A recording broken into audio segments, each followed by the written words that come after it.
Hello दोस्तों, कैसे हैं आप सब। आप देख रहे हैं मेरा YouTube channel Ahmed technique and info, जो अब उसका नाम शॉर्ट करके कर दिया गया है अहमद इन्फो। इसकी वजह ये थी कि काफ़ी दोस्तों ने मुझे सलाह दी कि यार तुम्हारा नाम जो है बहुत लंबा है, जो टेक्निक वाली स्पेलिंग है वो सबको आती भी नहीं है, सब लिख भी नहीं सकते, तो इसको थोड़ा सा छोटा कर दीजिए। तो मैंने कहा ठीक है, अब तो ये ठीक ही कर देते हैं, आपकी मर्जी। तो आप लोग भी यूट्यूब पर अहमद इन्फो लिखें, आपके सामने चैनल आ जाएगा। तो चलिए बात करते हैं आज की कुछ बड़ी हेडलाइंस के बारे में। सबसे पहले तो एक बात करते हैं कि आप लोगों को मालूम होगा कि पिछले दिनों सेहती ऐप में एक नया अपडेट आया है। नया अपडेट क्या आया? नया अपडेट सिर्फ इतना है कि जब आप उसको अपडेट करने के बाद ओपन करते हैं तो उसमें लोकेशन और डिस्ट और इसके अलावा सिटी मांगने लगता है।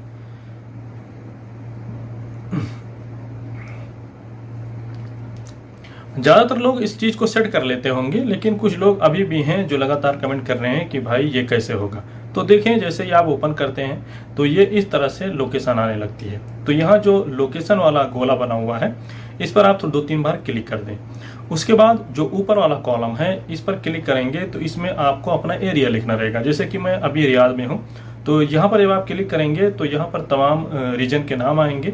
आप चाहें तो उसमें ढूंढ सकते हैं। इसके अलावा वहाँ ऊपर सर्च बार में अपनी जहाँ पर आप रहते हैं उस एरिया का 2-3 वर्ड लिखें। जैसे कि मैं यहाँ पर रियाद में रहता हूँ, तो मैं यहाँ पर आर और इसके अलावा आई और वाई लिखूंगा तो यहाँ पर आ जाएगा। फिर इसी में से हम चूज़ कर लेंगे। नीचे है डिस्ट। तो डिस्ट जो है वो मतलब आपका जो खास एरिया है, छोटा छोटा एरिया रहता है। जैसे कि अभी बहुत सी जगह है, आप जानते होंगे, अजीजिया, सुलेमानिया, मलाज, ऐसे ऐसे नाम हैं। तो यहाँ पर आपको वो डालना है डिस्ट में। तो डिस्ट पर आप क्लिक करेंगे तो आपके सामने इस तरह से आपके एरिया के तमाम डिस्ट रहेंगे, वो सामने आ जाएंगे। आप चाहेंगे तो इसमें इसको ऊपर नीचे करके सर्च कर सकते हैं, लेकिन अगर आप नहीं चाहें तो ऊपर जो सर्च बार है उसमें अपना एरिया का 1-2 वर्ड लिखें इस तरह से, जैसे मैं अभी लिख रहा हूँ, ये सामने आ जाएगा। इसी पर क्लिक करके नीचे सेव पर क्लिक कर दें, आपका काम हो जाएगा। तवक्कलना ऐप में अब आप अपना नेशनल एड्रेस शेयर भी कर सकते हैं। आप अपने तवक्कलना के डैशबोर्ड पर क्लिक करें, उसके बाद नेशनल एड्रेस पर क्लिक करेंगे। वहां पर आपके सामने आपका नेशनल एड्रेस मौजूद रहेगा। इसके अलावा आप अपने तवक्कलना से अगर आपके नेशनल एड्रेस में कुछ कमियां हैं तो उसको आप एडिट भी कर सकते हैं। जब आप वहां पर क्लिक करेंगे, डैशबोर्ड पर क्लिक करने के बाद नेशनल एड्रेस पर, तो नीचे उसके शेयर का भी ऑप्शन मिलेगा। आप चाहें तो किसी को शेयर कर सकते हैं। इसके अलावा इस सिस्टम में इसमें एक चीज और दी गई है कि इसमें आपके नेशनल एड्रेस का शॉर्ट फॉर्म भी मौजूद रहेगा। उसके बारे में तवक्कलना ने लोगों को समझाते हुए डिटेल में बताया कि इस तरह से दिखता है तो इसका मतलब क्या होगा। चलिए देखते हैं। पहला वर्ड रीजन कोड रहेगा, दूसरा वर्ड जो है, दूसरा लेटर वो डिवीजन कोड रहेगा, तीसरा लेटर जो है वो ब्रांच कोड रहेगा, चौथा लेटर जो है वो यूनिक नंबर रहेगा, और जो लास्ट के 4 नंबर रहेंगे वो आपके बिल्डिंग नंबर रहेंगे। तवक्कलना के नंबर चेंज करने के बारे में लोगों के लगातार सवाल को लेकर तवक्कलना ने इस बात को क्लियर किया है कि कोई भी तवक्कलना का यूजर, चाहे वो सिटीजन हो या रेसिडेंट हो, वो सऊदी अरब के बाहर से अपना मोबाइल नंबर तवक्कलना का वो चेंज नहीं कर सकता। जवाजात से ट्विटर पर लगातार इसके बारे में सवाल पूछे जा रहे थे कि क्या जिनके ऊपर ट्रैफिक मुखालफा है वो बिना उसको पैड किए हुए सऊदी अरब से बाहर जा सकते हैं। तो इस पर जवाजात ने क्लियरिफिकेशन देते हुए कहा है कि अगर किसी के ऊपर ट्रैफिक मुखालफा है और वो एक्सपायर्ड है, यानी खारजी है, सिटीजन नहीं है, तो वो नहीं जा सकता बिना उसको पैड किए हुए। लेकिन अगर कोई यहाँ पर सिटीजन है और उसके ऊपर कोई मुखालफा है तो ये उसके लिए बाधा नहीं बनेगी, वो बिना अपना ट्रैफिक मुखालफा पैड किए हुए भी सऊदी अरब से बाहर जा सकता है। यूट्यूब ने कोरोना और कोरोना से रिलेटेड गलत वीडियोस बनाने वालों पर कड़ी कार्रवाई की चेतावनी दी है।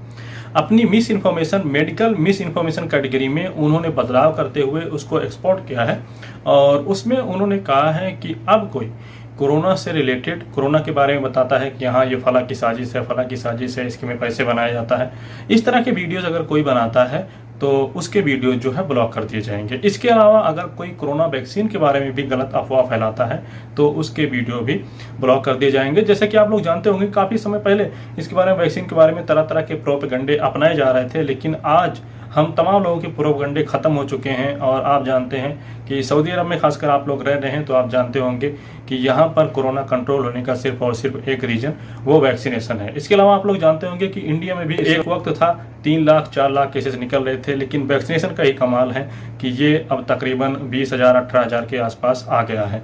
हालांकि अगर आप सऊदी अरब से इसकी तुलना करेंगे तो फिर भी ज़्यादा ही है, लेकिन आप सऊदी अरब की तुलना इंडिया से नहीं कर सकते, क्योंकि इंडिया की आबादी जो है वो 130 करोड़ है और इंडिया की आबादी 70% आबादी जो है वो गाँव में रहती है और गाँव में उतना विकास हो नहीं पाता, उतनी चीज़ें डेवलपमेंट हो नहीं पाती।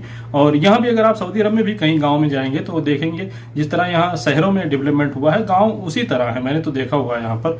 तो फिर भी जो है इंडियन गवर्नमेंट भी कोशिश कर रही है, सऊदी अरब ने तो हालांकि कंट्रोल कर ही लिया है, 50-55 के आसपास केसेस निकल रहे हैं, आज भी लगभग 55 केसेस सऊदी अरब में निकले हैं।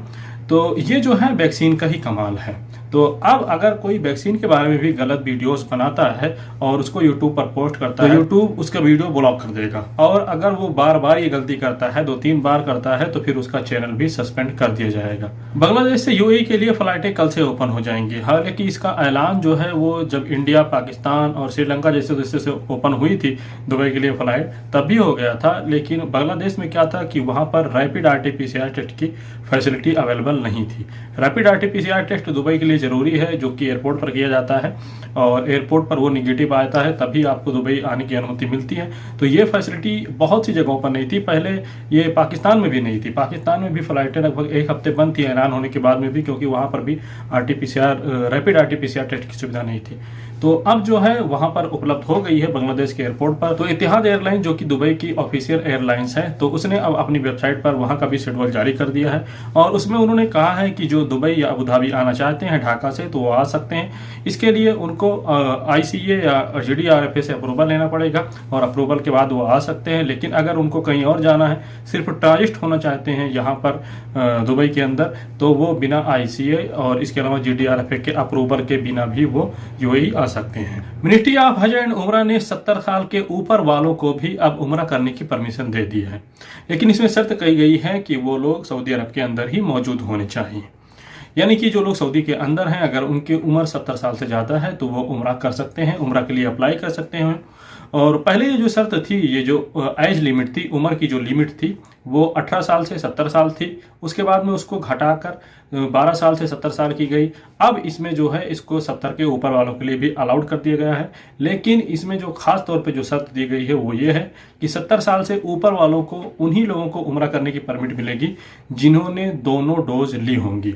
70 साल के नीचे वालों के लिए 1 डोज काफ़ी होगी, यानी अगर उन्होंने 1 डोज ली है और उनको 14 दिन गुजर गए हैं पहली डोज लिए हुए, या 2 डोज ली है, या उनको कोरोना हुआ था, ठीक हो गए हों और कोरोना से ठीक हुए उनको 6 महीने से ज़्यादा ना गुजरा हो, तो ये लिमिट जो है वो 70 साल से नीचे वालों के लिए है। लेकिन जो 70 साल के ऊपर के रहेंगे उनके लिए दोनों डोज लाजमी है। साथ ही साथ मिनिस्ट्री ऑफ हज एंड उमरा ने यह भी क्लियर किया कि एक शख्स 15 दिन में एक ही बार उमरा कर सकता है। पहला उमरा कंप्लीट करने के बाद में 15 दिन का गैप रखेगा, उसके बाद ही वो दूसरी परमिट ले सकेगा। इसके अलावा वहां पर एक चीज उन्होंने और क्लियर की कि कोई भी मस्जिदों में नमाज पढ़ने के लिए, यानी मस्जिद हराम में नमाज पढ़ने के लिए 24 घंटे से ज्यादा की परमिट नहीं ले सकता। यानी एक साथ में वो सिर्फ 5 वक्त की नमाज का परमिट ही ले सकता है, उससे ज्यादा का नहीं। हालांकि उन्होंने कहा है कि जैसे ही उसका परमिट खत्म होता है पहले वाला, उसके तुरंत बाद वो नमाज पढ़ने के लिए परमिट ले सकता है, लेकिन 24 घंटे से ज्यादा का नहीं होगा। इसके साथ ही मिनिस्ट्री ऑफ हज एंड उमरा ने जो जायरीन हैं जो सऊदी अरब आ रहे हैं उमरा करने के लिए, उनकी तादाद बढ़ाने का फैसला किया है। पहले ये तादाद 60,000 थी, लेकिन अब इसको बढ़ाकर 1 लाख कर दिया जाएगा। इसके अलावा 60,000 वार्षिपर यानी नमाज पढ़ने वाले भी 60,000 लोग आ सकेंगे एक दिन में। पहले ये जो टोटल लिमिट थी दोनों मिलाकर ये लगभग 1 लाख थी। शुरू में तो ये 50,000 ही थी, लेकिन उसके बाद में फिर इसको 1 लाख किया गया। अब ये 1,60,000 हो गई है। धीरे धीरे ये चीजें और अच्छी तरह से नॉर्मल होती जाएंगी। तो उम्मीद है वीडियो आपको पसंद आई होगी। फिर भी कोई सवाल है तो कमेंट करें, चैनल पर नए हैं तो सब्सक्राइब करें, वीडियो को लाइक करें। बहुत बहुत शुक्रिया।